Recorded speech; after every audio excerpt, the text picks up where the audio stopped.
I've made a lot of mistakes. There are many things I wish I could take back. But I cannot grow if I refuse to see myself for who I truly am.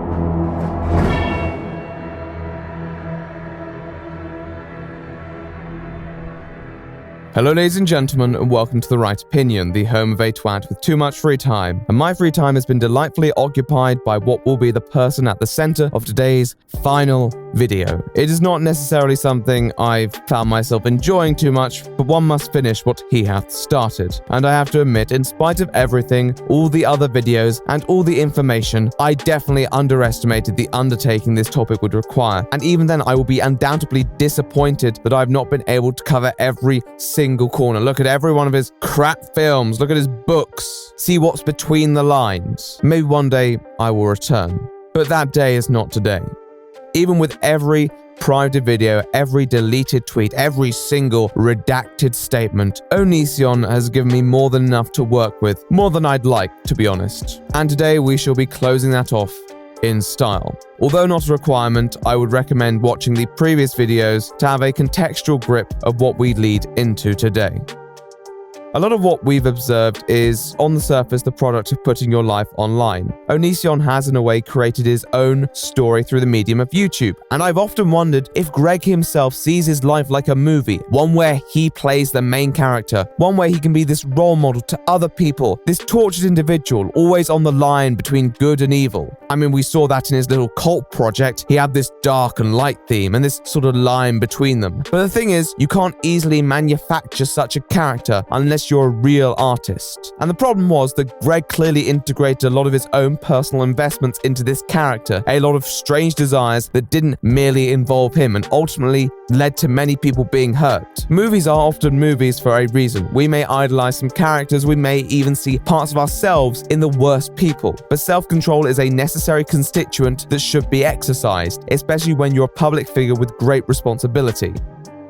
The way that Onision had cultivated his audience gave him an even greater responsibility than many creators, because his audience were highly committed to him as a personality and would likely be heavily influenced by his behavior. He had carved out this corner on the internet that was relatively isolated from reality. Onision was never interested in responsibility though, and over time he had managed to isolate various people who bought into his doctrine more closely and did for a significant amount of time, whether by luck or by judgment, get away with it. As mentioned at the end of last video, by September 2019, the tides were beginning to turn, instigated by many people, but brought forward by a person named Sarah primarily, arguably the most concerning example of the people that he involved in his life. A lot of people at this point had already been dunking on Onision. He was a popular target that accumulated views, but this was what finally pushed many people over the top with their criticisms, and it went from look at this dude to look at this dude. These criticisms have mostly amounted to focusing on his predatory behavior, although there are many actions that shouldn't be ignored either. Regardless of what he says, Onision pays close attention to the drum that revolves around him, pays close attention to the videos being made on him, and knows what's being said about him. And this often leads to questions being asked of him by his fans, and he has often responded to them. As noted, some of these responses are for the better, sometimes these responses are for the worse. One of the things that you will hear on a fairly repetitive basis is how honest he is. There's a reason people call me the most brutally honest YouTuber. It's because I am. I'm the most brutally honest, popular YouTuber. Hundreds of thousands, if not millions of people know me to be the most brutally honest YouTuber. Now, if that isn't a guy you can trust, I don't know who is. He'll have this assured tone in the way he speaks, and he'll often speak about setting the record straight. He'll express a confidence that will likely soften those who are willing to give him the benefit of the doubt. He also often uses words and phrases that portray his honesty in an exceptional light. Yeah, guys, I'm an honest YouTuber. Must be a surprise round here. Those sorts of narratives are not just designed to show himself in a positive light, but show his critics in a negative one. After all, if he's really the person telling the truth and laying down the law, how are you meant to believe anyone else. These are all classic tactics that have led him to be relatively protected by his most devoted audience. Another tactic that he has developed over the years was creating conclaves of the internet where he could have control over what's being said about him. For example, you look up videos on Onision on YouTube in the last few years, and they wouldn't be the most positive. However, go over to his numerous websites whose domain changes every few months, and you may find a consensus more devoted to defending him. In a way, his Patreon was probably one of the best examples of this. Patreon is a nice way for many creators to make buck when Susan isn't feeling as generous. However, by creating a paywall, Onision created a dilemma for his critics. They can pay to see what's going on behind the scenes, see what Onision is chatting and thus criticize it and bring that content to the public eye. But then again, if it's nothing particularly substantial other than Onision being Onision, you're paying money into his Patreon. You're financially supporting him, so you might want to leave it. But then you don't know what he's up to, and it might be worse than one thinks, and he might need to be stopped. That's ultimately the concern of many of these platforms, and exactly how, for a long time, he has to control a proportion of his fan base. We'll discuss the fate of his Patreon very soon, but this has always allowed him to capitalize on the drama in rather derivative ways. For example, when testimonies started coming out regarding him around September time, he'd released these videos with very vague, ambiguous titles, and most of it was rubbish, rambling, monetized rambling, I must add, which were purposely vague to remain monetized. Even with all this criticism, all this stigma, nothing mattered as long as he had fans and he was making money. Those two factors will always keep him buoyant. So how was this deconstructed, and is there still more to do? Join me today in this final installment, The Fall of Onision, where we document what went wrong, what went right, and at what point I can go back to sleeping at night. Let's dive right in. I've repeatedly attempted to publicly humiliate former friends and exes for things they had done. The first step to holding someone to decent account is publicity. Now, honestly, after the year that's been, the sheer inertia that many people are understandably experiencing, that's a harder job than most. I don't think people really wanted to have to deal with another case. Nonetheless, Onision had the attention of his previous actions which followed through onto today's situation. As noted in my first video, I think Onision's behavior was visibly irrational in a way to make sure that his audience was isolated in their commitment to him. In the past, his rather awful behavior seemed purposefully attention-seeking, particularly when he was making commentary on other creators. He knew what he was doing and he wanted their attention. And for many people, you don't want to necessarily feed that. It was a running fact that videos on Onision would get more than actual Onision videos, and that in a way, it might be better to not make videos on him at all, because you're so obviously punching down and just giving him the attention that he desires. Although I agree with this to an extent, I'd also defend people who criticized him because of the fact that he did already have an established fan base, and I'm not sure if more people would be indoctrinated by him than people who disconnected from him due to this running criticism. I noted that many of these fans were probably captured in his narrative at quite a young age, and as they mature and become a bit more conscious of the flaws in his narratives, it might help seeing the additional videos calling him out on those. There are three general basic ways when you interact with someone's content: positive attention, negative attention, and no attention. The goal in the past was to make sure he didn't really receive any additional attention outside of what was necessary, to hold him to account for his bogus content. In the last few months, the perspective has flipped, and the goal has now been to shine negative attention on his actions. Overall, the momentum has been gathering. Multiple new creators have been covering the topic with fresh perspectives and commentary which engages new audiences. There were many accounts set up to completely document his actions, providing accessibility to content creators to pick up the story quickly, thus spreading the word further. And they deserve their kudos too. Nonetheless, attention on this scale only really matters if you can bring about real systemic change, and there are always going to be some people attached to Onision no matter what. Commentators are helpful, but their scope is limited, and it could very easily fizzle out. However, it hasn't stopped there. In fact, there was one more twist to this story. The final character I want to introduce to this is someone by the name of Chris Hansen. Chris Hansen was famous for his MSNBC show To Catch a Predator, which aired between 2004 and 2007. Now, this show wasn't overly successful then and actually had its fair share of controversies, but it has enjoyed a cultural resurgence in recent years due to the many memes, but also the relevance to a platform like YouTube with many predators on there too. Now, identifying this relevance over the last few months, Chris Hansen has been setting up shop on the platform and hosting his own streams where he discusses cases of online predation with various victims and creators. Good evening, everyone from New York City. I'm Chris Hansen, and this is Have a Seat with Chris Hansen live on my YouTube channel, Have a Seat with Chris Hansen. So thanks for tuning in. We have a very special guest tonight. As you know, we've been kind of exploring this whole world of predator behavior. Whoops, I said predator. I'll get back to that in a minute.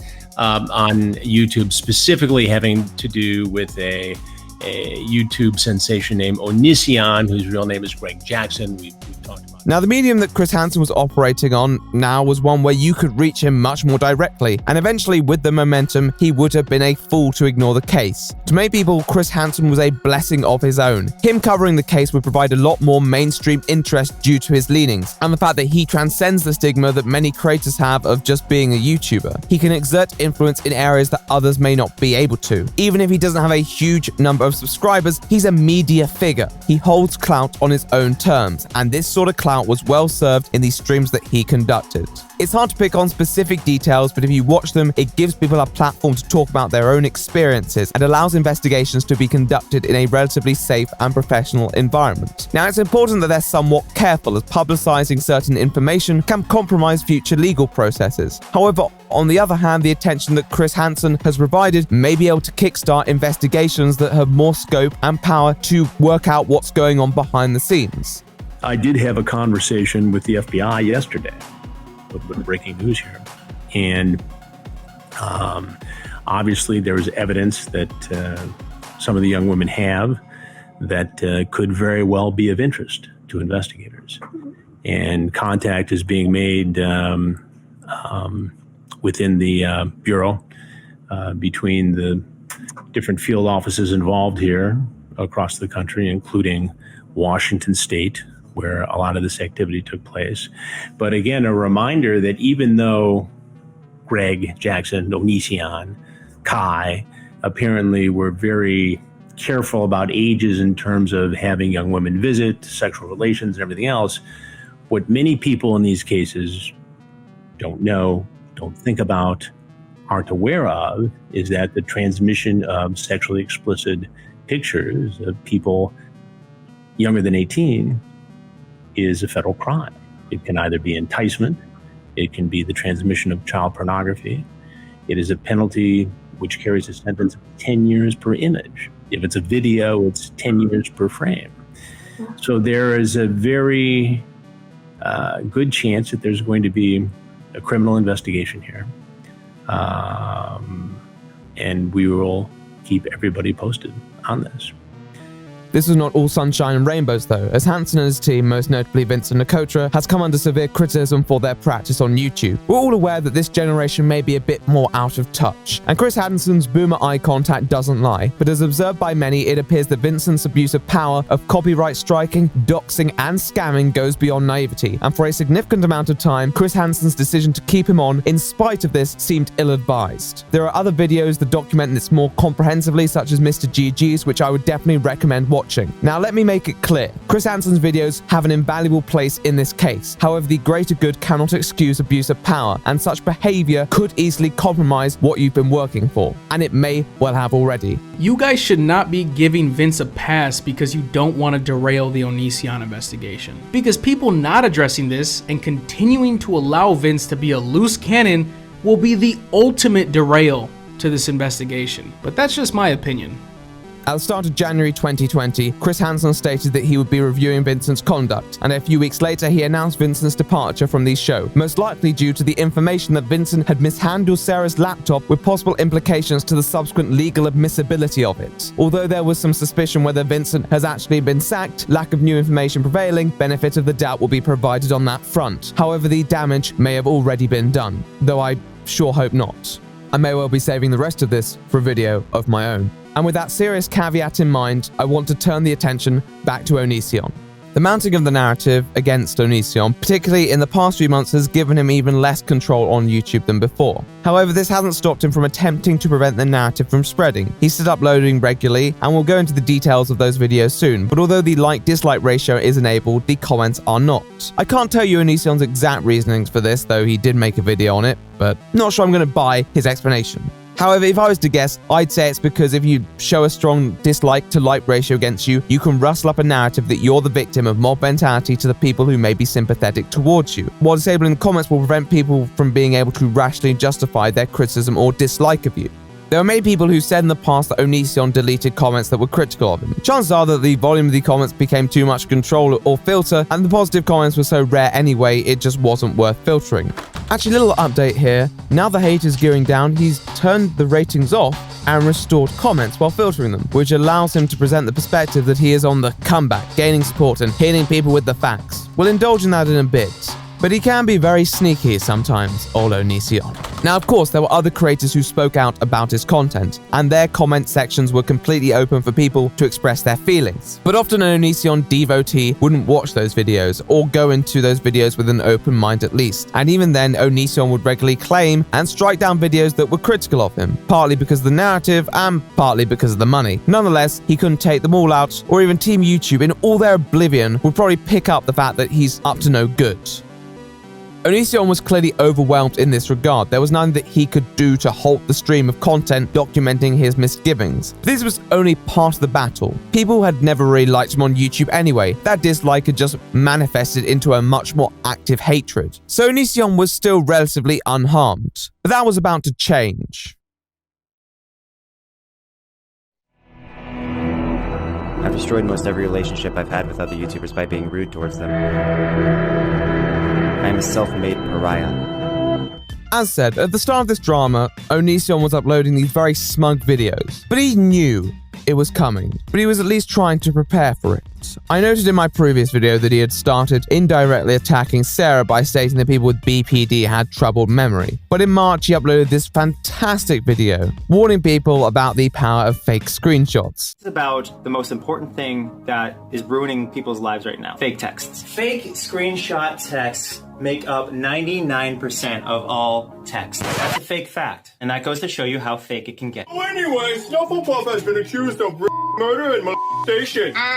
What? Oh, I, Panda God with no beard for some reason, maybe I was too lazy to find it, have screenshots on Panda God's phone. Oh, I guess it's true then. No one can fake screenshots. Yes, time to ruin Snufflepuff's whole life based on these entirely authentic screenshots. All right, so now you guys know what you see online, the screen caps of like, you know, whatever celebrity people target next or whatever, they're probably fake, okay? It's all probably total lies run by people who have absolutely no life, who are total liars, frauds, f***ing losers, etc. Now, I would argue that fake screenshots can be extremely destructive, and I would always advise against them. If there are fake screenshots, then it's important that they are called out when necessary. However, this seems much more like a way to once again try and implant ideas into his audience's mind before the storm, that his accusers would not be credible. He knew this was coming, and instead of setting the record straight when he had the opportunity to, he puts out these half-truth videos because he's smug, and he thinks that can work. And you know, all those moments in villain videos, right? Those movies when they're like, you and me, we're not so different. That's because they're not. The villain is just like the hero. They're both focused on the same up toxic shit. It's bouncing around their heads pretty much the same. They're in the same universe. They're barely even opposing forces. The hero is just a guy who hasn't up yet and then become the enemy of the public and then turn villain by the public. That's how easy it is.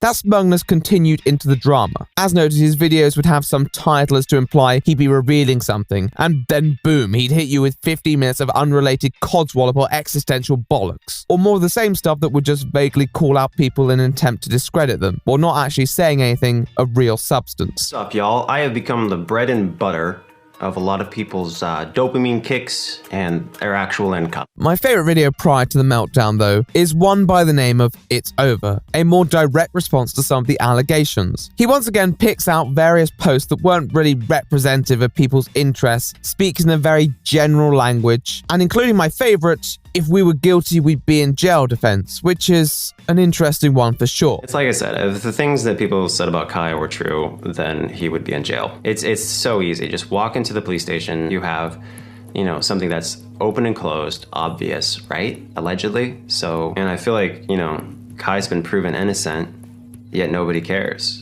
And the proof of innocence is the fact that you have someone who open and closed said a horrible crime occurred and said that they actually went to court. Their friend said they went to court, and yet Kai remains a free person after they actually went to court. He does show some evidence in this video, but I think he actually sneakily twists things around. For example, he talks about one person who was caught lying and doing illegal drugs, seemingly referring to Billy, but then shows screenshots which were dated around 2012, far before Billy, and therefore that must be Shiloh. He then follows that up with this comment and corroborating evidence. Another person was broken up with for literally taking money from me to survive in Canada while actively sleeping with another person that I didn't know about, and they got pregnant with that person's baby.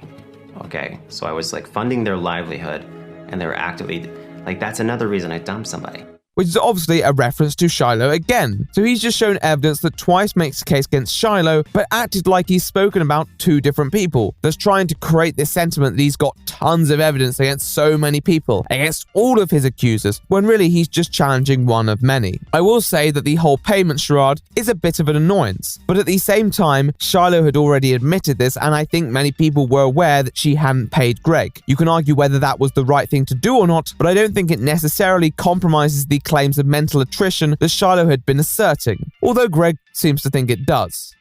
I personally disagree. I personally believe that Greg invested monetarily into these people to create that sense of loyalty, as if he deserved something back. And I think with the living hell that Shiloh appeared to go through, he got it back. As for his other accusers, well, Greg isn't legally allowed to talk to them due to NDAs. This isn't impossible, as he has tried to have other people sign NDAs, but then he really should sue. That's what NDAs are for. There's a legal agreement with someone that I can't talk about why I dumped them. That's why I haven't talked about a lot of things. It's because I actually respect legal agreements in that regard. So I can't talk about that other reason, but I also, there's other reasons. Unfortunately, some people don't respect those agreements, and it's weird because if they don't respect a legal agreement, where they publicly acknowledge something was signed, how can you respect anything they say? Something that they admit to having agreed to, which, if you've ever seen Judge Judy, all you have to do is admit it happened, and then it becomes valid. Like, have you ever heard of a verbal contract? If you admit to making even a verbal contract, you could be held accountable in court. But he's not actually going to be suing anyone because he's not that kind of guy. Good old gracious Greg doesn't do it for the money, despite asking thousands of dollars just for an interview with a news outlet and making copyright claims on multiple videos, but we don't talk about those examples. However, speaking about copyright claims, he bites back against those as well. Let me talk about copyright claims. So there was this chick who said that she was pursuing me for copyright claims. She was very upset because she got copyright claimed on a video where I think 2 or 3 of my songs were in it, maybe less, maybe more. But she said she was gonna sue me. And so she took your guys' money and she flew out here and she went to a concert and then she went home. That's the story I was told. That's how serious the people are who talk about copyright claims and me. You have a person who literally took part in literal fraud right in front of you, and yet claiming to be the hero. So he's suggesting here that the point about copyright claims are invalid because people got scammed by another person using that talking point. No, Greg. It does not invalidate it at all. There are crappy people around. Doesn't mean you have a right to be claiming videos unjustly, which is what you have been doing, I must add. Onision regularly reiterates that these situations are, quote, one of many examples. And yet it's hard to think in multiple instances of any other clear examples that prove his point. Anything that can build on what he's trying to prove. He also accepts Sarah's invitation to use various posts of information against her and trying to use it to once again invalidate these claims. And that's what's interesting is nobody respects or, sees the fact that I actually obey the law. Like, you got a list of people who, take part in doing illegal drugs, committing crimes in general, like fraud, and they do all these things, and yet they wind up being the heroes, which is a mind-boggling thing to me. Guys, isn't it amazing? All these people doing drugs, and yet I'm being called a child groomer? Woo! Doesn't quite logically stack up. And with mine to my previous video, it seems possible that you deliberately coerce people into these positions to use it against them in the future. And I think that ploy is becoming very transparent now. Throughout the rest of this video, he mainly shows screenshots only from Shiloh. From around 2012, he rebuts a couple other claims, such as the idea that he looked up Netunator's photos, which he said was public content anyway. I still find it kind of weird he made that whole video about her. But he ultimately finishes stating that he's not controlling, not oppressive, but he is manipulative. And do you know why he's manipulative? Because everyone is manipulative. Manipulative, everyone is manipulative. Everyone. And you guys don't realize it, but you are. You're manipulative in the way that you take a position on anything. For instance, if you are a supporter of Trump, you will automatically view facts as different than everyone else because you have that bias. Bias makes us manipulative. But I feel like I'm dealing with a bunch of people who just want to see me fail. So they're not going to hear anything I just said. They're just going to hear the part where I say everyone's manipulative, and they're going to be like, oh, well, he admits it, he's manipulative. And it doesn't become a human conversation. It just maintains as a ridiculous outrage culture reactional thing. Well, let's keep that in mind as we go into the next part. I've repeatedly given others gifts loaded with an expectation of greater loyalty in response.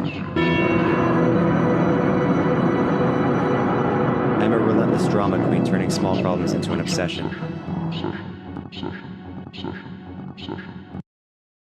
It's Over was mainly a video aimed at attacking Shiloh for some nondescript reason. Even when he's dealing with other allegations such as the ones that Kai is a groomer, most notably advocated by Sarah, he immediately turns it on Shiloh and about her fake miscarriage. Apparently my Canadian ex, you know, the one that got pregnant with another guy's baby, and also said she had sepsis when she didn't, told me she had sepsis, all this crazy stuff. The list is huge on the things that she did. Like, even people who don't like me, a lot of you guys know this. This girl, allegedly, she took someone else's premature baby photo and posted it online saying, sorry little guy, or something like that, because allegedly the baby died. That's what a pathological liar does, and she is a self-admitted pathological liar. And you guys know this, you know this, so please don't be so biased that you ignore that obvious truth. I'm not going to defend those actions. I'd argue that such behavior could cause a lot of upset, but once again, as a response, it's logically ineffective. First, because Shiloh was clearly mentally unstable at that point, and this was less than a whole month after the whole Shiloh forgot me debacle, in which you highlighted how unstable she was, and thus doesn't really change the reliability of a modern day accusation other than the fact that she may misremember it. It certainly doesn't affect her credibility as a proponent, in spite of the claims that she is a, quote, self-admitted pathological liar, something that I found very little evidence of bar your own mouth. And secondly, and most importantly, because Shiloh isn't even the main proponent of this narrative. The same girl was emailing Kai a little while ago saying Kai needs to save himself from my relationship because Kai's in trouble or whatever. And it's so confusing because it's like, wait, wasn't Kai the alleged victim? But because people couldn't make Kai come to their side, they just villainized him. But ultimately, what I think sums up this video best is this scrappily organized point, where he talked about someone sending an email to Kai warning him about Greg, but then shows an image which I think is meant to be an email from someone attacking Shiloh. He obviously forgets to censor her name once, despite doing it throughout the rest of the email. Oopsie. I don't even know what he's on at this point. This is the sort of explanation that Onision knew would only fly with the loyalists, but those were the people that he was appealing to. He didn't even expect viewers to read the damn text. Onision was smug as all hell. His responses were rubbish, but they showed an arrogance that he felt untouchable and that he was allowed to be slightly sloppy on the details as long as people didn't care. He'd do these mocking tweets of Chris Hansen. He was provoking people and they reacted. However, as noted, the attention was slightly more committed at this time, and our good friend Sir Onion was about to be taken down a peg. This all started on the 21st of November, when he was informed that he was under investigation from the FBI. He uploads a video basically having a meltdown. It's just him falling apart on camera, making nonsensical comments. Personally speaking, it's not the most enjoyable watch. FBI, the Federal Bureau of Investigations. I need a nap. I need a nap. Now, we'll talk about legality in due time, but there is a more pressing situation to talk about, and that was obviously the fall of his Patreon. Onision was still making a decent amount of money from his Patreon, most likely from people who had forgotten to stop donating. Maybe some people had died, I don't know, he's been on the platform long enough. But whatever, that paywall was a significant power play that enabled him to make content and control a narrative in a place where he wasn't as wildly hated. It also gave him a smaller amount of individuals who were more devoted for him. This was probably what made him so chipper, that thought of constant income. However, with the public pressure and the serious authority behind this public pressure, Onion Man should have been a little more careful. Why is this? Well, apparently on the 24th of November, he decided that it would be a good idea to post text from Billy. Okay, well, it's been a fairly consistent mudslinging contest between all parties, you can't be surprised there. So he posts the text with the captions alongside, stating that even if you were a liar, it didn't justify his cruel behavior. It once again gave me the impression that he was just trying to stay one step ahead of the allegations while trying to discredit other parties. However, foolishly, Onision posted an image that included Billy's phone number. Now, many have alleged that this was done to inspire harassment, and to be honest, I wouldn't put it past him, but the tweet was deleted not too long after. Nonetheless, the post was up there long enough for people to bring Patreon's attention to it. Patreon have a habit of looking for a reason to ban people they don't like, and honestly, out of everything he has done, this probably wouldn't be the top of the priority list for many people. However, this was the most concrete act of wrongdoing that Patreon could identify, and even though it was on another platform who didn't actually act on it themselves, Patreon shut Onision down, and that did not go well. Wow. So you guys are so into yourselves, like you are so committed to censoring innocent people that you're just gonna go and try to get my Patreon deleted now.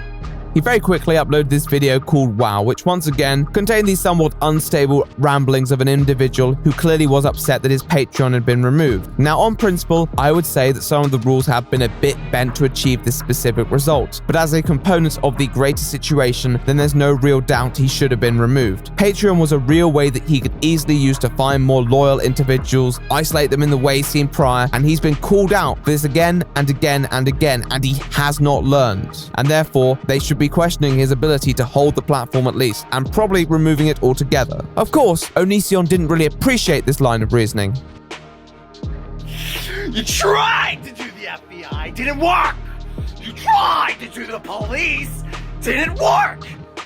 So instead, you resort to the paycheck, and you got it! You got it! But he doesn't have to appreciate it. As said, I'm unsure of the outcome of an FBI investigation, but regardless of whether there ends up being an actual criminal conviction or not, does not mean no wrongdoing has been committed. I've covered many people whose behavior I would class as rather inexcusable, but that does not mean they've conducted anything criminally illegal. And given the testimonies that say Onision has a way of working around the law, it makes sense he'd use this defense. Onision's video itself is also interspersed with rather erratic behavior, spontaneous screams, and mood swings galore. It's certainly a spectacle. In fact, this pattern of behavior has been repeated continuously in his uploads to the point where various users have been setting up Onision bingo. Over the videos following the deletion of his Patreon, he documented multiple events that seemed to worsen his standard of living. For example, Kai was seeking the dissolution of the marriage. He was having to sell all his belongings. He was being kicked out of his apartment. He was losing everything. But why on earth was this all happening? And what do I really think is going on? A large part of why I'm so active online is to keep the attention of others so I feel not only appreciated but retain a false sense of value in myself. In reality, I'm socially abrasive, emotionally conflicted, and despite my inflated ego, I somehow manage to be simultaneously self-loathing. Onision is not a regular person. I don't think you need a behavioral expert to tell you that, and his breakdown videos exhibited content that wouldn't be expected from a rational being. However, many people hypothesized at the time this was all an act, and rightfully so. Its purpose, though, is unclear, although some have stated that it might be so he could plead insanity if any cases actually went to court. Now, I don't know if that was the case, but I had my own little theory for exactly what was happening. We have this situation, and we now know that this drama is different from the rest. This one is having more of a profound effect on people's pockets, and that is obviously going to upset Onision here. So the fact that he's pissed off is natural, but as noted, it doesn't stop there. The one thing that Onision has always wanted were views. It's always been about views. Views make his world go round. And when watching this saga of videos, one clip always stuck out to me. Is this what you like? You like this, huh? Is this what you want? You want my whole life? Fine.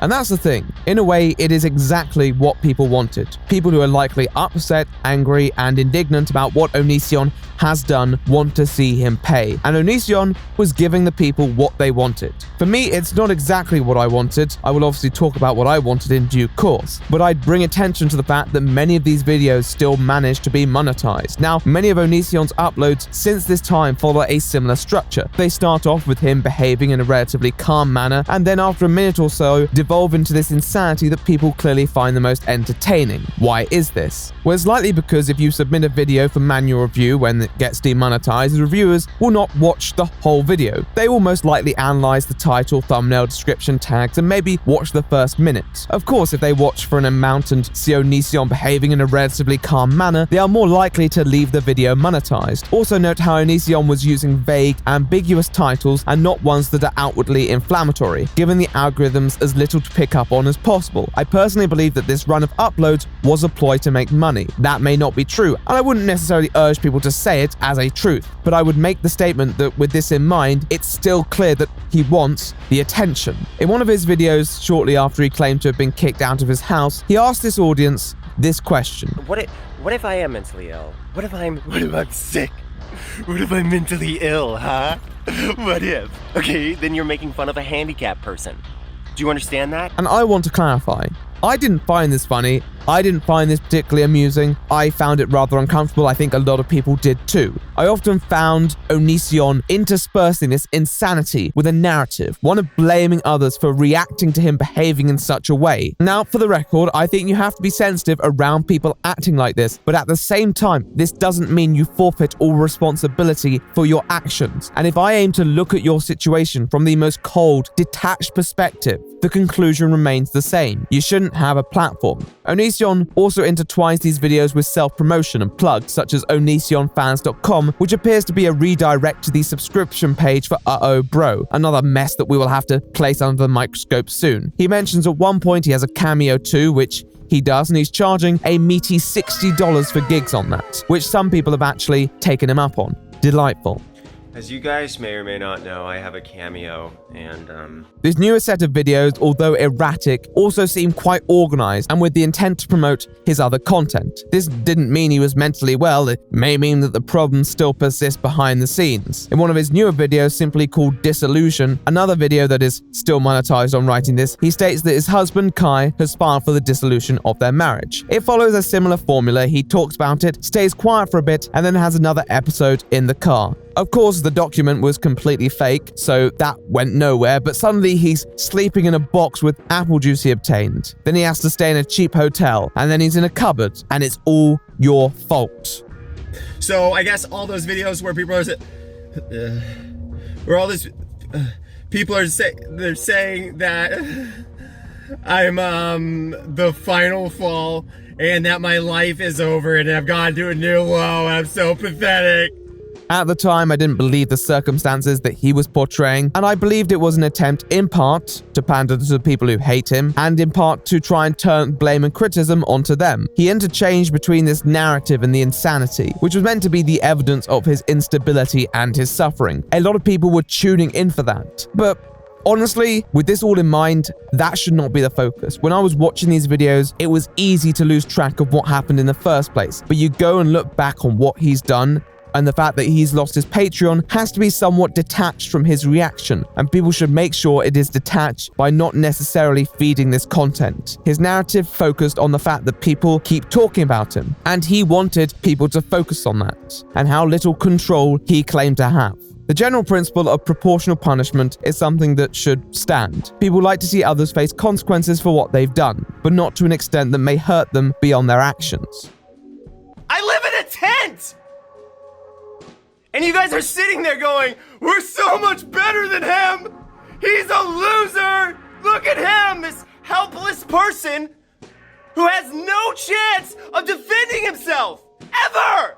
Onision was trying to show the punishment he's faced was disproportionate and brought on by mob mentality and cancel culture, when in reality, all that he has lost thus far directly from his critics were his Patreon, a consequence that I and many others would argue is fair enough.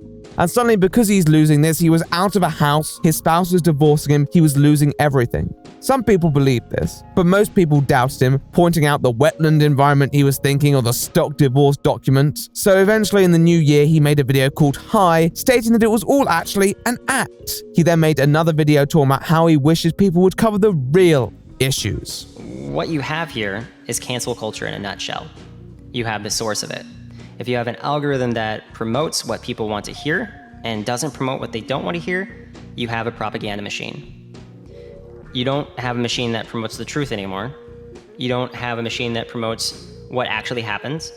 You have a machine that panders to the most immature and difficult to respect aspects of human selfishness. We established the idea that Onision has three main goals: to frame himself as the victim, to distract from serious allegations, and to farm views. Chances are he'll keep rotating these ideas while altering the tone and delivery, providing the illusion that he is presenting something new.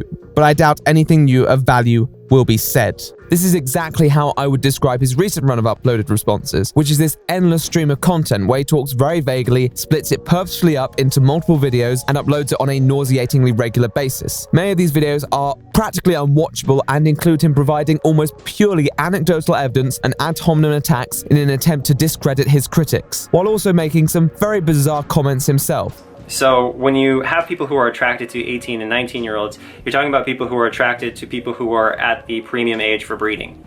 And that is on a scientific level. So we like to social justice warrior shame people for being attracted to people who are actually at the premium age of breeding, which is 18, 19. And, if you want to be outraged by science, that's fine. Be outraged by science, be an idiot. On top of the monetary motivation of so many uploads and the copyright claims he can probably file, Onision knows how to make an efficient response video, and to me is purposely stretching these videos to try and make his critics just give up on him, bringing us to the point where he can turn around and say, see, these people didn't watch my responses, how can they respond to me anymore? Fortunately, there have been people out there actually responding to these videos and pointing out some of their problems. Recently, Onision made a video where he shows, quote, receipts. Some people have questioned whether they are real or not, but for me, I assume they are, because they're pretty weak. A fair portion of the video are texts from Sarah telling Kai that he's not a groomer, which, judging from the few messages that are dated, land around 2017, 2018, and the start of 2019. Sarah was publicly defending Kai at that point regardless, and everyone knows that. So what is his point here? I'm not entirely sure. At one point, he claims that these DMs are Sarah attempting to groom Kai, which I don't really see, and I've looked at it like 10 times now. Maybe it's because I'm on 2 hours of sleep. I don't know. He also makes a brilliant, fantastic point where he shows a message from Kai accusing Billy of lying. Here we only see Billy's very brief immediate response, and I cannot say whether there was a more elaborate response that followed. At this point, Greg then shows alternative DMs of Billy saying she holds a grudge, before Onision then claims that as she's admitted to lying, I guess, and given the fact that she has a grudge, she must be lying now. Now, you don't need a logical genius to debunk this claim. The average person lies during the day. It's just people lie on different levels with different gravity. The grudge wouldn't have helped, but a grudge doesn't necessarily mean a lie. And regardless, Billy's claims were quite mild, probably the mildest, just about how it was a really messed up dynamic and how temperamental your behavior was, which she backed up with some pretty compelling evidence, more compelling than yours. She admitted in her tweet that she wasn't fully in the right. Yeah, you're going for her credibility, but I don't know what you discredit like this. Unless you're seriously implying that because someone lied to you about smoking weed, that some evidence-based claims and some other rather mild claims are invalidated. Not satisfied with one, Onision then uploads another video where he talks more about Sarah. In between showing DMs that he claims as evidence against the notion that Kai sent news to Sarah, which I personally find uncompelling, and using a Venmo situation in which Sarah was involved in against her, which was quite poorly handled, to be fair. Basically, he gets really mad, right in the middle, calling everyone stupid because Sarah's blooper video is so clearly fake, because of obvious reasons. You guys are so stupid. So stupid. You didn't even notice that her hair is a different length. Did any of you notice that? Her blooper video, which she recorded months after the first video, while telling all of you that she recorded it the same day, different hair length.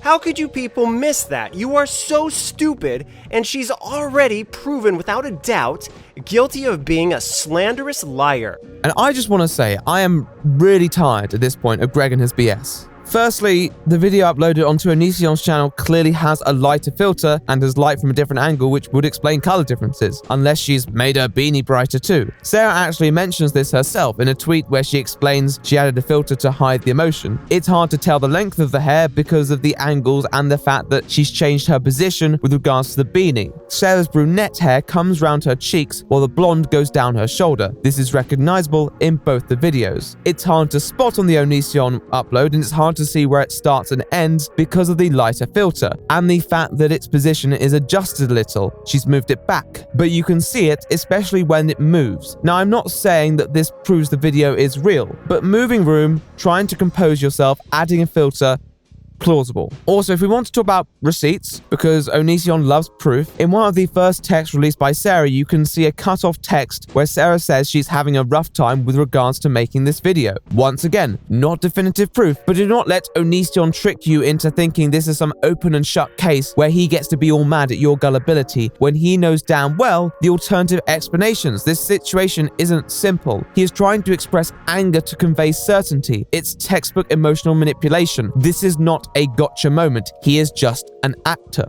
Listen, I can't respond to every one of Onision's videos, as fun as it would be. I'm sure this isn't his last. But making other people out as bad won't make you good. And I'm not here to argue that everyone involved is good. I probably wouldn't end up being a fantastic human being either if I had to endure Onision. There are videos out there more focused on his accusers, and you can make that judgment for yourself. My main quarrel is, and will probably always be, with Gregory. I even left a comment on the video highlighting my problems through a throwaway account. It disappeared immediately. I assume he's got a filter on. I do not know if it's up at the time of recording. What I do know is that right now the comments left are almost universally positive, so he's definitely using some sort of filter currently. And as well as that, it feels like he's trying to keep attention on his other channel to distract his critics. What is he trying to distract people from? Let's find out. I do not expect to be embraced as if this is all okay and my unhealthy social attitude is somehow acceptable. It's not. Feeling relief from forgiveness is for those who possess faith. I am not one of those people. I cannot be forgiven. I don't like what Onision is doing. Even if I am sensitive to his mental state, I don't think he should have a platform to do it. This doesn't mean I agree with everything that people do in response. People should be relatively careful. For example, in a recent video called Baby Carrot, he rants about people who've allegedly mocked his penis, comparing it to a baby carrot. Now, this is a new one to me, but let's just take it for an example. In this video, for a brief moment, he flashes his quote, baby carrot, and some people notice. Now, to be fair, the main goal of people who reacted to this was to report it for pornographic content, which was within their rights. But once again, Onision removed this very quickly, and then a few days later uploaded another video where he complains about this. It's totally fine if, like, you take a guy and you publicly humiliate him by circling his junk when he's upside down, but if this happened to a girl, it would be over. The entire internet would lose their minds! Once again, it seems like an exaggeration, as actually I couldn't find too many posts about it. But I'd argue that these, quote, blunders are being done for two purposes. Firstly, to emphasize victimization, and secondly, to make sure people stay distracted. Because although some people may take pleasure in his Patreon being deactivated, and all these subsequent antics, they provide nothing of substance, and nothing that really aids the allegations beyond that.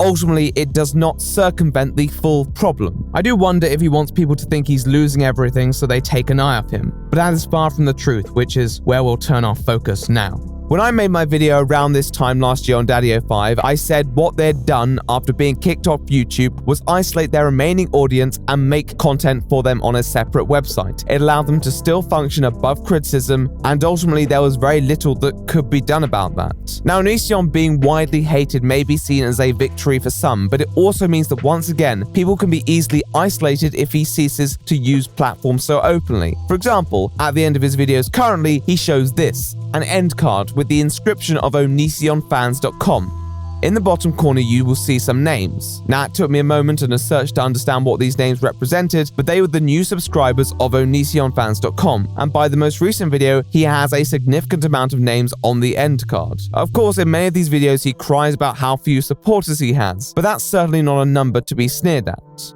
Okay, but How much are they donating? Petty cash won't make much difference at this point. Well, I had a gander at this reward scheme after clicking on the link myself, and to have your name in the credits at the end of a video, you need to be donating the equivalent of £35 a month. Now, 35 times to all these people is a significant amount. I must add a caveat that the number of people included in the credits increased significantly following one specific video. So I don't know if he updated it for that month or if he just started including people who were donating less. But either way, he is making a fair amount of income. On his Discord server, the members rank has at least 50 people, and that's only the people who I've seen online. The minimum donation is £5, so it's fair to say he's at least making a few £100 a month on this medium alone. That's obviously excluding all the YouTube videos he still has up and monetized, even the old ones which are still getting hits. I'd also like to add that people who are concerned about the elite tiers may have decent reason beyond the amount of money it makes. For 2 tiers, he advertises one-on-one calls with the man himself. Firstly on Discord for those who are willing to pay, and then on Skype for the real high rollers. You know, the medium in which he connected with a lot of his former accusers. Only highly committed fans are likely to be willing to pay for something as pricey as that. And as mentioned, those are the sorts of people that Onision will be targeting. Now, I don't know if Onision is willing to take his chances at this point, but given his track record, I don't think it's a chance that platforms should be willing to take. You may all be clowning on Onision on his main channel, but I don't believe he's as down on his luck as he portrays himself. I know it sounds messed up that people would be into him at this point, and even vulnerable to his antics after all these exposed videos, but some of the most messed up people had hordes of fangirls. You just don't know what people are into. I think he wants to give people a false sense of security that they may have justice at one point in the hope that the criticism and the calls for YouTube to deplatform him may lay off. He thinks if he can portray enough suffering, then people may become bored. I think that is quite foolish. People are aware of the prime source of his income, and most notably power. Even if Onision was making no money from YouTube at all, people would still want his channel removed because it's not about the money, it's about the power. Even the subscriber count and the fans alone will provide him with some level of that. Many days during these quote breakdowns, he conducted these very casual streams with his donors that are completely accessible at the time to the public, though they have been privated since. And although it's easy to frame him as if he's falling apart as a person, especially with the recent deletion of his Patreon, I'd also say that by doing that, you give your audience a false sense of accomplishment, when really, from my judgment, there are a lot of exceptions here, and he's still using the situation to build something else. And even if he has lost everything, then it should make these ventures seem more precarious in many ways, because then you're dealing with someone who has much less to lose and will act more desperately to obtain those goals. Onision appears to be slowly closing off from the world and granting people exclusive access. Publicly, it looks like he's doing awfully, but if less people can see what's going on, well, the problem is self-explanatory at that point. But I don't think it's that. Don't fall for the bait.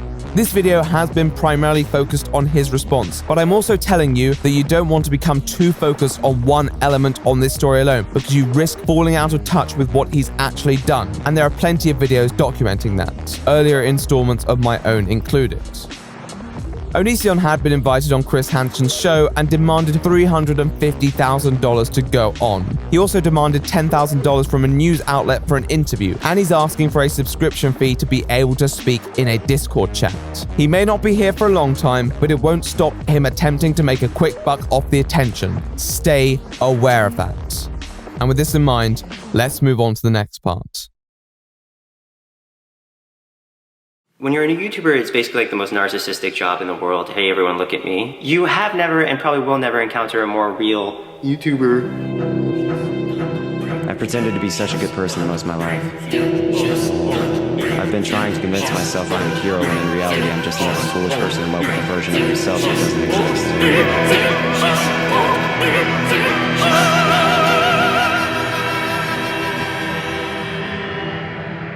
I don't really want to take too much focus away from what Onision's done, though it is important to analyze his responses as well. Since this drama has arisen, he has contacted various parties involved with the good old guilt trip email, message, or Skype to explain in actuality how disappointed he is with them, often speaking on behalf of Kai too, who has been seldom seen since the initiation of this situation. It's the sort of condescension that pervades his attitude. The idea that actually he's so ashamed that people are coming at him in such a way. Sometimes he'll be nice to you, talk about a connection he thought you had. He'll even place himself under you to grasp power over you. is an attempt to maintain a character that he envisions himself as having. This guy who is in control of everything, who knows exactly what's going on, still under the impression that if he can talk to these people in a certain way, he can make them listen.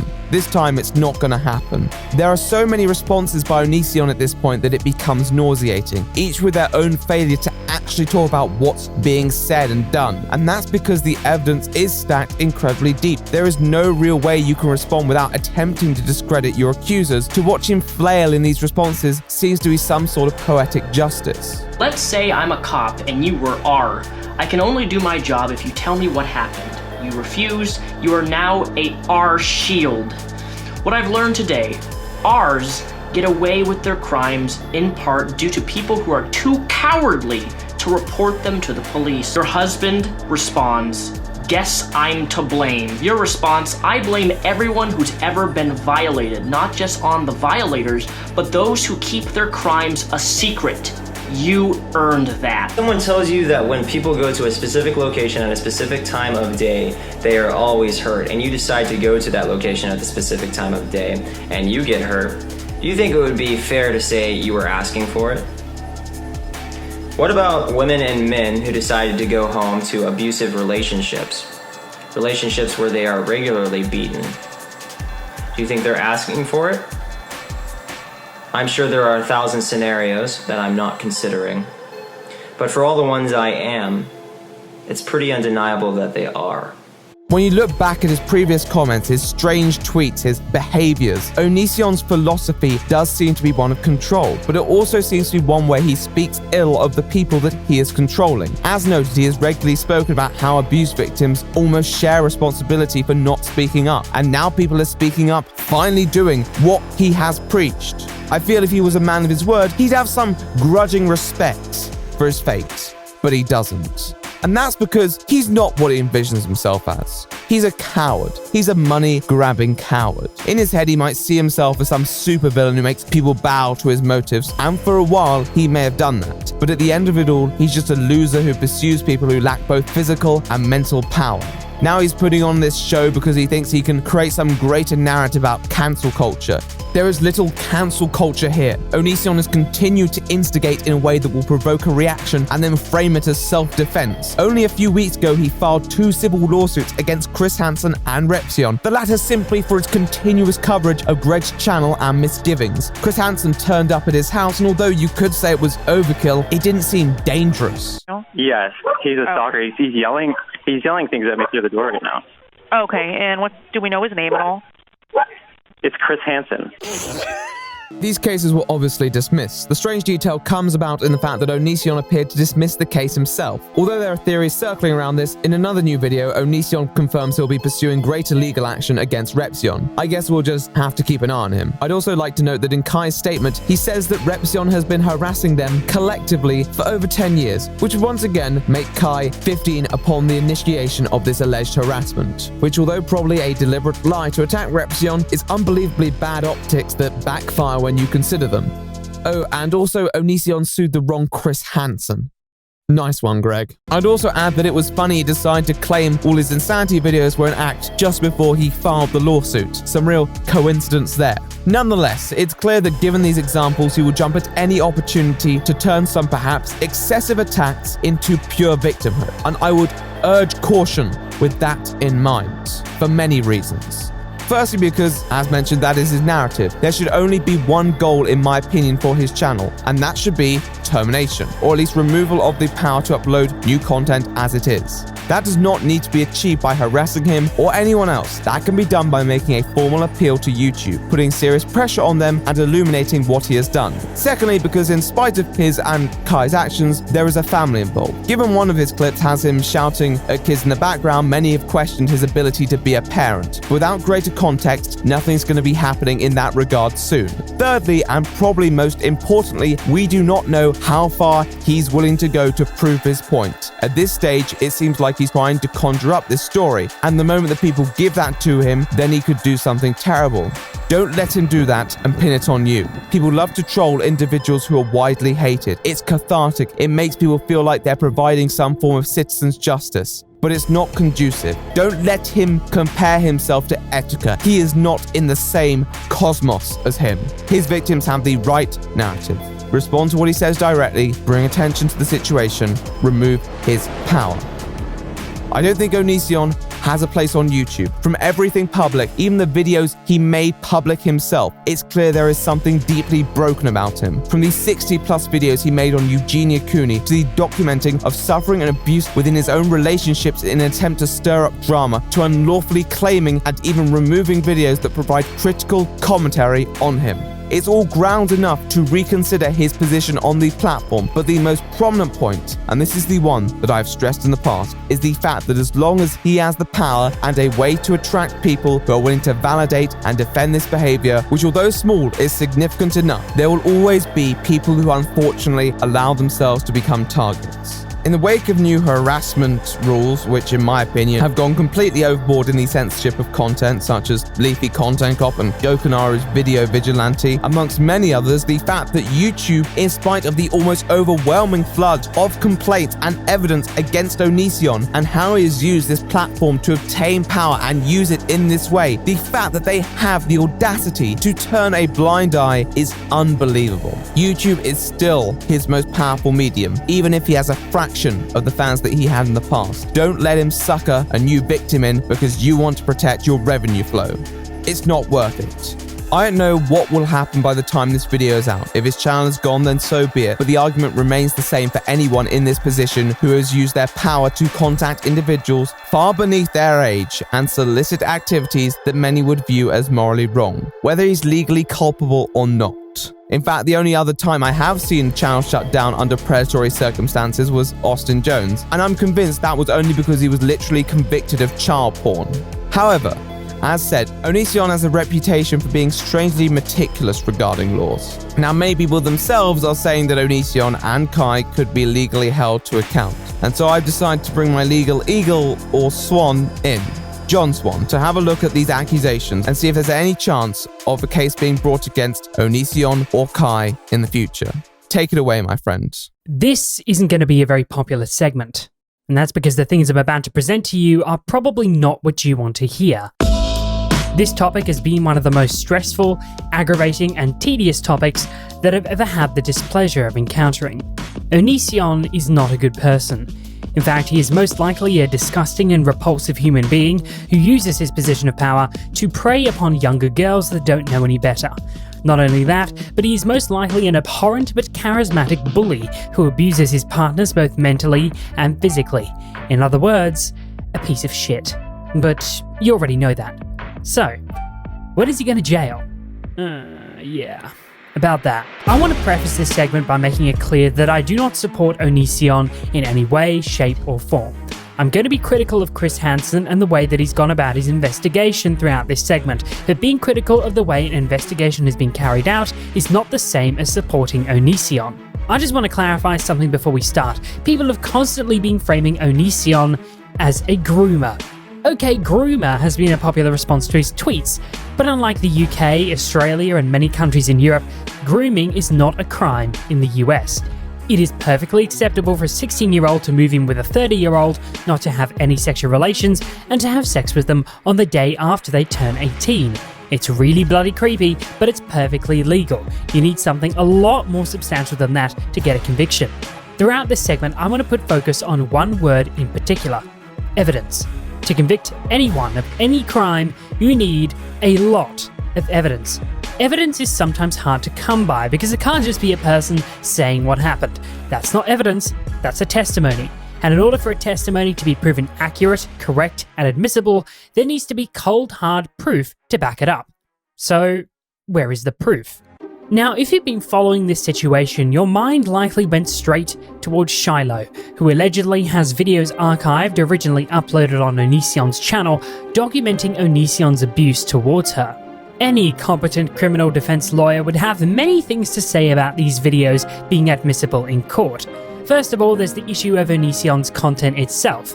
Much of it is not to be taken seriously and could be classified as satire. So why would these clips be any different?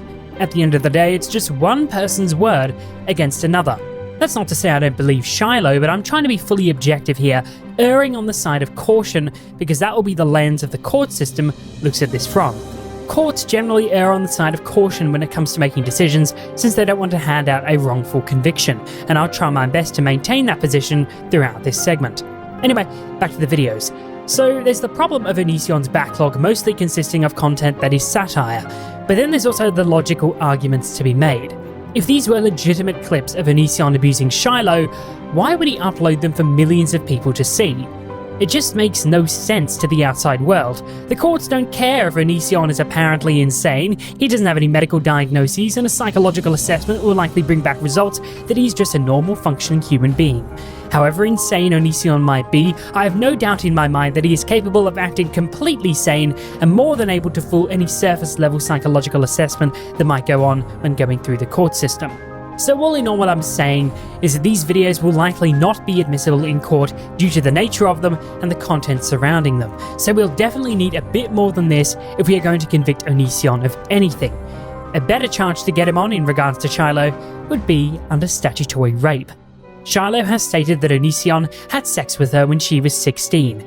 According to her, he travelled to her state, Pennsylvania, with the age of consent is 16, he booked a hotel room, and they had sex. This is illegal under Title 18 of the US Code, Section 2422, Coercion and Enticement, which carries a maximum jail sentence of 10 years or 20 years, depending on the crime. This sexual relationship is also illegal under Pennsylvania's age of consent laws. In this state, two people between the age of 16 and 17 can consent to have sex with each other, but not to someone aged 18 or older. So, if this happened, there are 2 counts to get him on. But there's just a slight issue here. Onision said it didn't happen. So how do you prove it did? CCTV footage of the supposed hotel would be long overwritten by now. You could show evidence in the form of text messages that Onision was arranging for sex at a hotel, but they would have to be able to be verified. Does Shiloh even still have the phone?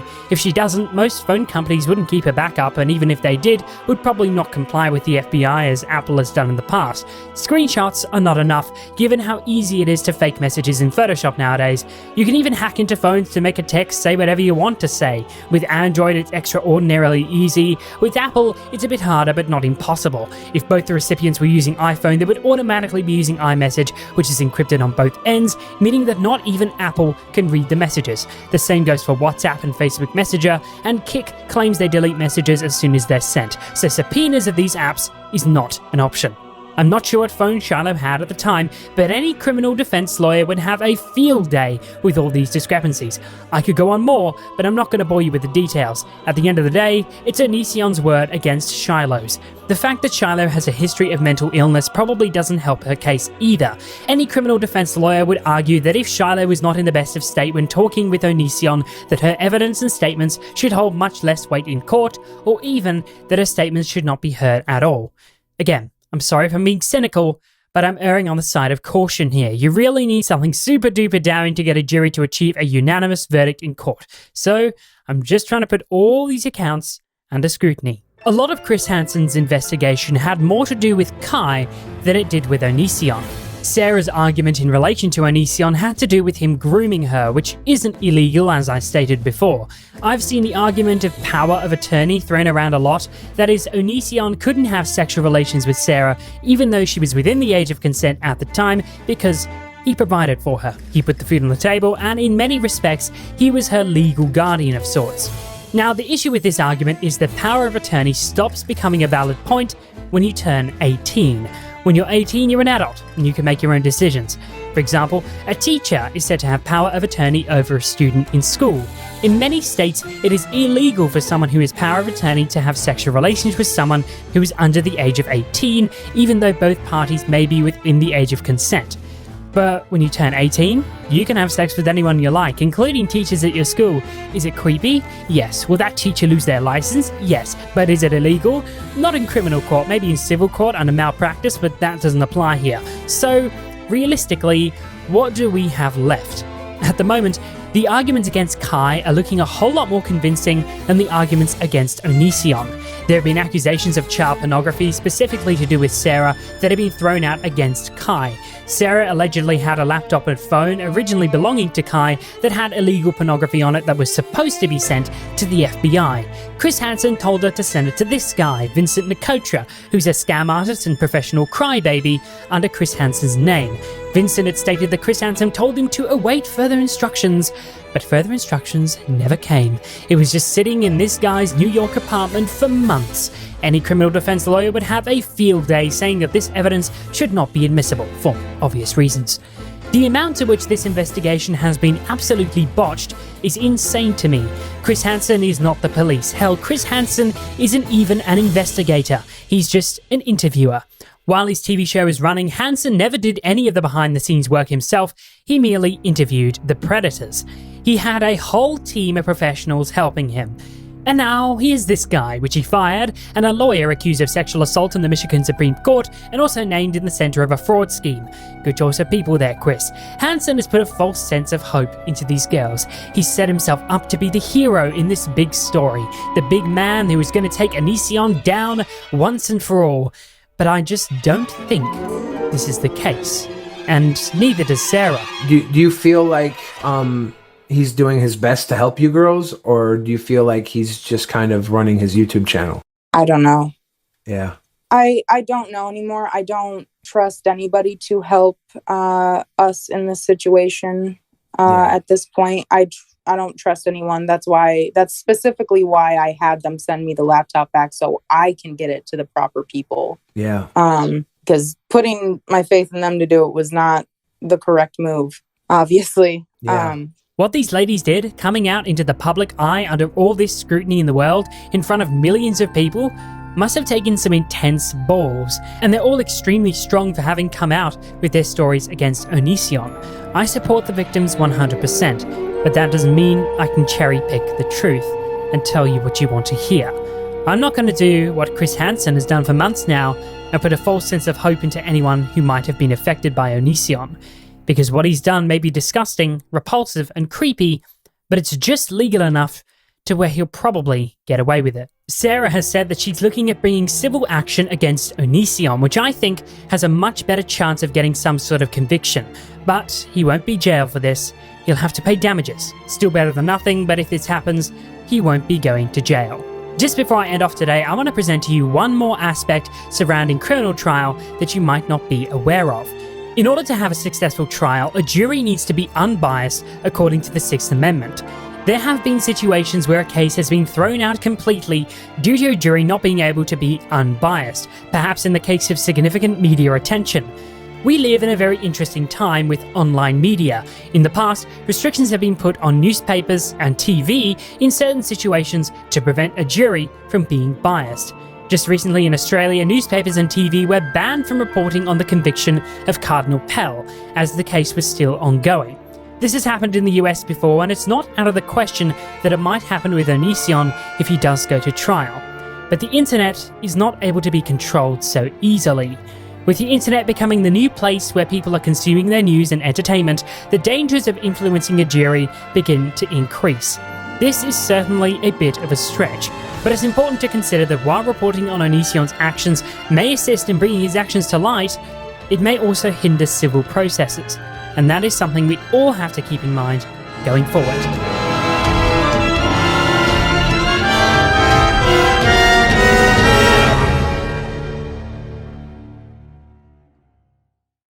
Thank you, John. Thank you for your insight and for your commitment, as always. Go send him some love if you have the chance. I would too, but I have some unfinished business here, so I suggest we round this up.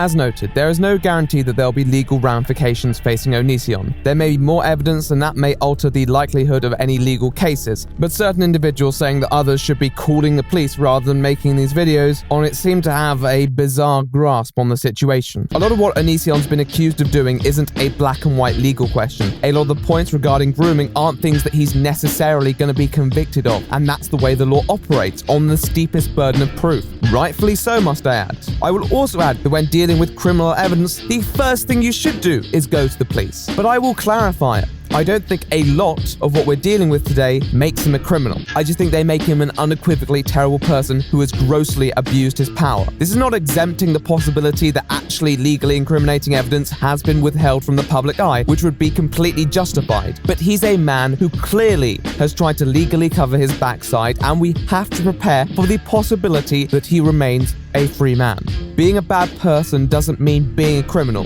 but just because you're not a criminal doesn't mean that you should have a platform, especially if you exploit the power in a way that a lot of the evidence suggests that Onision has. Warning people who may fall for his mental tricks and cautioning those who may be romantically vulnerable to his manipulation is not a legal thing. You can't take out restraining orders on behalf of all 16-year-olds. You just gotta make your voice loud and clear and hope they hear it. Onision will continue to pull out all the stops to make sure he's not liable. As said, the gradual isolation of his content is a step in that direction, but he also recently wiped his Twitter completely and he's continued to delete certain videos off his channel, often ones that on the surface I couldn't really see the purpose behind, but there may be something deeper within them. A lot of them have been archived regardless, so there's not really a great amount of good in removing them at this point, though maybe he's hoping investigating authorities will have a bit of a boomer approach to social media. Of course, it's not just the feeds and the videos that make him liable. It's people like Kai as well, whose allegations definitely extend into the criminal question. And like the possibly incriminating tweets and videos, Onision appears to have deleted Kai. In fact, a police report was filed on the 22nd of November by a concerned neighbor who said they hadn't seen Kai in a while. Thanks for holding. How can I help you? Yeah, hi. I would like to call for a welfare check on a neighbor. Okay, what's the address that you're requesting a check on at? Another report posted on November the 9th concerned a confrontation in which physical contact occurred, which has led to some more conspiracy theories. Communications, how may I help you? Hello, is this the Gig Harbor non-emergency line? Yep, we dispatch for them. How can I help you? Hey, I wasn't sure if this was an emergency or not, but I would like to report something that might be an issue. It looks like some sort of argument going down at a house. Is this going on inside or outside? I saw some people coming in and out of the house. Looks like some sort of maybe 30s white male and a short-haired, sort of androgynous-looking female. I'm not sure. And I'm not sure how it looks like a pretty heated argument, whatever was going on, but I wasn't sure that it was emergency level. Now, I doubt anything's actually happened to Kai. It's just very likely that Greg's hiding him from the public spotlight because the best way to deal with legal investigations is to give them as little as possible, and that includes people as well. Other than the involvement in the legal complaint against Repsion and Chris Hansen, there hasn't been much activity from Kai. Towards the end of December, there was a post on his Patreon, assumedly from him, stating that he would be taking a hiatus. Onision is paranoid, and that shows. In a report that was recently made publicly available, there was an accident involving his daughter where she fell from the window of our house and cracked her skull open. Alright, so these things happen, and honestly, it is really sad. But what was telling were the additional details, including the information that while waiting for the paramedics to arrive, Greg decided to film the aftermath of the accident. Now, if that raises your eyebrows, then understandable, as it raised the eyebrows of the police officers investigating as well. What was his justification for this? Well, two reasons. The first one, which I personally don't find very convincing, is that he wanted to record the landscape to provide information for medical professionals so that they knew about the fall. But I doubt that. What I personally find more plausible is the second explanation, where Greg states concern that he's afraid people might implicate him, referring to a situation when someone allegedly framed him for their suicide attempt. Honestly, in spite of the lack of sense this argument makes, I find it more likely that he probably viewed it from that perspective at the time he was worried that someone would blame him. Given the nature of the internet currently, everyone does indeed hate him. I must clarify that just by filming the aftermath does not mean that you couldn't have committed a crime. Although I personally don't believe he did, it seems slightly irresponsible that if the parents acknowledged the child is prone to climbing a lot of things, they'd allow that setup to take place. though I digress. I do not know enough about that specific situation. I must also observe how inappropriate it was that at the time he was due in the hospital, he was tweeting out various sexual content. But maybe that was a paranoid reaction too. We all know that he's been recently trying to make his account so explicitly 18+. Maybe so he couldn't be accused of roping fans in with child-oriented content before ambushing them with the adult stuff. Perhaps with all these legal changes right now, he was worried about that too, though I personally think it's all a bit too late for that. I'd also like to say that this is a very ill-thought-out tweet a few days after this incident. I'm not sure that's the sort of imagery you should be invoking, Gregory. So with this paranoia and with his bizarre reactions that it seems to provoke, he has had one more outlook that I think I debunked before reaching my conclusion, and that is the hashtag satire. With his recent pinned comment and the tags, it seems he might try and dismiss certain actions as a joke in the future. And although there are certain things that you could explain in a farcical light, such as maybe his Twitter comments, a lot of evidence the stuff he has done to other people can't be explained as easily, because he presented a serious environment for many of the people who are accusing him today, and the trauma that they felt is very real. That is beyond comedy. I feel that he may be trying to shield himself from liability, and perhaps in the instance of legal prosecution, attempt to mitigate the sentence, because obviously the sentence can depend on a lot of conditions, and there's a lot of minor things here that obviously wouldn't be incriminating on their own, but when paired with a criminal conviction could harm a person's case. Recently there has been this wave of narratives, I think partly accountable to the justified exhaustion of people talking about Onision and the overstepping of boundaries by certain individuals. They seem to be adapting Greg's "where's the proof" line of reasoning. The first logical fallacy in this argument is that I still don't know what claims they're responding to generally when they say that. Where is the proof? There's shit that obviously makes Onision look bad, treating people horrible. But where is the I mean, a picture or something of Onision making out with one of these girls when they're underage? Like, where is the proof? I mean, it's more... Keemstar obviously clarifies here, for example, that it's underage making out. But for me, that was such a small portion of the allegations with so much more to consider. If you want proof that Greg's manipulative to the point of false suicide threats, then there's proof. If you want proof that Greg has used his platform to publicly shame and abuse people, then there's proof. If you want proof that Greg hid a minor from the public eye and their own parents to then marry them, then there's proof. If you want proof that after continuously reaching out to a person who is clearly not interested in them, Greg publicly stated on a video, still up on his channel, that he intended to wait until they were 18 to get with them, then there's proof. That Greg is abusing the content ID system to copyright claim critical videos of him, something that I thought everyone cared about, then there's proof. If you want proof that Greg uploaded over 60 videos on a mentally vulnerable anorexic person, as well as making claims they were accountable for the deaths of others, then there is proof. If you want proof that Greg roped in significantly younger people for weird three-way dynamics, uploading it onto his channel or using his influence to coerce and pressure certain outcomes, then there's proof. If you want proof that Greg publicly posted people's contact details, then heaven help me, there is proof. If you want proof that Onision lied while filing court order, there is proof. I could go on, and that's not even getting to Kai. You can interpret and even challenge the proof if you personally question its validity, but denying the existence of proof is just lazy. There's not some big twist here. As said, there's obviously certain claims that are harder to prove. When I went over the specific underage making out allegation, I stated that it could not be proven. You can 100% make your own judgment on that. I'm not sure that claims like pedophilia are true, and it's okay to have reservations about the case. But a lot of what we've discussed is hard to challenge, especially when a lot of it was on Onision's own channel. And that is the second logical fallacy, to believe that the existence of an angry mob somehow implies that a person is innocent. Mobs that lose sense of reasoning and justice are not good, for sure, and we've discussed that before. And people can see the problems with it. But let's be real here, many commentators will be foaming at the mouth for Onision's copyright abuse alone if he was any other creator. Criticize who you need to, but criticism of one side does not exonerate the other. Don't make that mistake. As said, I think it's tentative whether Onision will actually see legal consequences for his actions, but he's not some calculated mastermind. He clearly doesn't know his fate either, and he's doing everything to make sure, because he knows that nothing will stop him harder than the long arm of the law. But as we know, it might not stop him. So how can we, and what is there left to say? I act like I'm better than a lot of people when many of those people are more caring, sociable, and selfless than I am or may ever be. As said, I've only been able to cover so much regarding this interesting specimen, and there's still a lot deeper you could go. But ultimately, what I want to do today was at least create a comprehensive case for why Onision's future on the platform of YouTube should be questioned. Whether Onision plays within the bounds of legality and even the YouTube rules, which I would question, there's a result that this behavior yields which shows the consequences of his actions. That should not be ignored.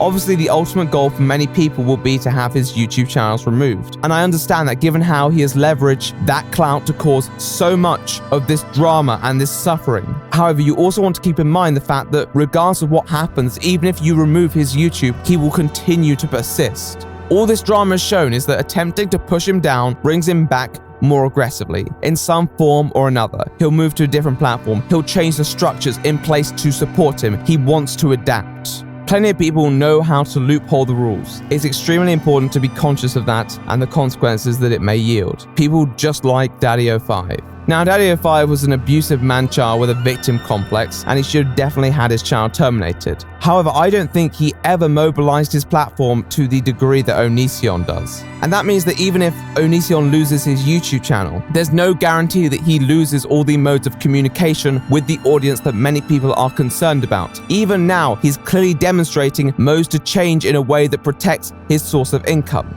That's the problem in many ways. Putting someone out of sight doesn't mean they lose their power. Sometimes it just isolates them with their victims even more. So if you really consider Onision a threat, it never stops at him being held to account on one platform. You have to be actively conscious about all platforms. I think that's the problem for many people. How does one stay focused on Onision's ventures? After this video, there is a strong chance that I won't make another. And in many ways, you could say by doing that, I'm not exactly following up and keeping tabs on him. I hope there will be people who do keep tabs on him. But at the same time, I wouldn't necessarily expect people to. And eventually, every topic dies out. But Onision doesn't stop being Onision. Onision never stopped being Onision. The only thing that may stop him is a criminal conviction, and that is not guaranteed to happen. Obviously, I keep the option open, but I think you have to prepare for the worst case scenario. You have to be ready for Onision to wriggle his way out of this, because that's what he is known to do, and that's what he will do time and time again. I don't like Onision. I don't think he's a good person. I don't think he's an honest person. I feel that he's caused a lot of pain and dealt a lot of abuse to people who loved him, particularly that of the psychological nature. Many of those people looked to him, and in the end they went to him, with some going through Kai. Onision was a creator with a lot of power, and that allowed him to retain a fan base in spite of the numerous controversies. This time round, he was not so fortunate, and many of his worst behaviors were placed on display for the world to judge. Behaviors that now, seeing them in the context of his YouTube channel, shows his calculated and manipulative nature. A significant proportion of the evidence is hard to see in any other context that may change people's minds, and understandably this has led many to call on YouTube to take full retributive actions. I don't think Onision should be allowed to upload the content that he is currently on his channel. And even if you think that he should have a channel, it's hard to see how these new videos are going to help him or anyone else in any capacity other than a monetary one. Of course, we have a strong suspicion that this is all an elaborate ploy, which would explain a fair bit, to be honest. Although there have been minor victories that clearly irritate him, such as the removal of his Patreon, overall, I still think he has other plans, and I don't think he'll be giving them up easily. What about the future of his channel? Well, providing the channel does have a future, he'll probably round out this rather bizarre series of content with a more serious video that will try and exemplify the meltdown videos as a result of personal persecution, or maybe he'll go in a more insane direction until people stop providing the views they draw right now. I don't like the question, how do I become a vegetarian? Because it's kind of like, how do I lose weight? Or how do I stop smoking? How do I stop drinking? How do I stop beating my wife or driving under the influence of drugs or something? You know, it's really, really simple. Self-control. Why can't you? Why can't you just stop eating meat? I'm telling you that you are an intelligent human being and that you are capable of just stopping.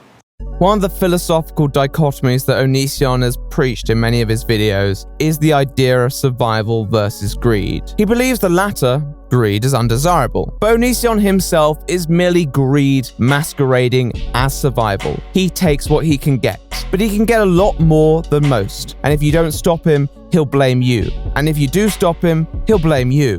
There is no easy way around the Onision conundrum. At the end of the day, we can best create a discourse on this behavior and bring attention to it, not just for the sake of the people who may be a target, but for ourselves. Do what you think is right. Have pure motivations. Onision is a man of many motivations, but none of which are remotely beneficial for the general YouTube aura. Some of his motivations are sexual, some of them are monetary, but they all intertwine into the idea of power that he wishes to retain. And until one deprives him of that power, he has a complacency and determination that means I do worry about anyone else who may fall under his grasp, which, as shown throughout this series, is still possible. I don't think the results of that power are positive for those around him. Either they end up being scarred or they end up like Kai, whose behavior has been equally wretched. There's no way to succinctly sum up everything I've spoken about in the last few videos, but I hope you keep it all in mind when arbitrating your opinion and hopefully come to an educated conclusion. Maybe watch some other videos too. I might. I won't hold it against you. For now though, the best I can personally hope is that no one suffers at Onision's hands again in that way, and we can all take a few lessons forward from this situation. Life. It's a thing that happens to pretty much everyone in some capacity. From the day that life begins to the day it ends, it encompasses an experience unique to that individual. How that individual may interpret their own life is also something unique. But one really must wonder how Onision views his life when he treats his reputation a sparing second to the power that he's always wished to acquire. In a video where he talks about his attempted suicide, he says this. November 14th, 2007, I had a loaded 9mm to my skull. On that day, I made a decision. I was either going to kill myself there, or I was going to give myself some good reasons to live on. In my mind, I pulled that trigger. In my mind, the moment that gun was to my head, I stopped being afraid. I stopped caring. I've changed as a person since that day. Because now I feel like no matter what happens to me, I made it way further than I should have. I am just brain splattered on a wall.